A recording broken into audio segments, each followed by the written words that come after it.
मोठ्या बहिणीसोबत शाळेतून घरी जाणाऱ्या एका 5 वर्षीय मुलाचा अपघात होऊन जागीच मृत्यू झाला।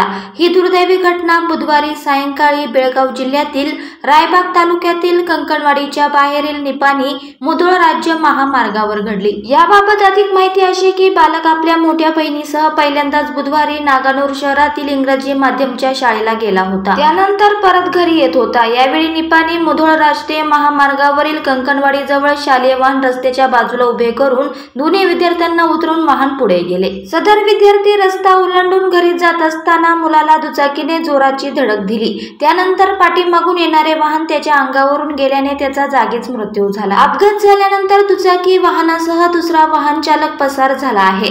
घटनास्थळी रायबाग पोलिसांनी भेट देऊन पाहणी केली। पोलीस पसार झालेल्या वाहनांचा शोध घेत आहे। या अपघातात विद्यार्थ्याचा दुर्दैवी मृत्यू झाल्याने नातेवाईकांनी आक्रोश केला। मुलाच्या कुटुंबातील सदस्यांनी फोडलेला हंबरडा हृदय पिळवटून टाकणारा होता।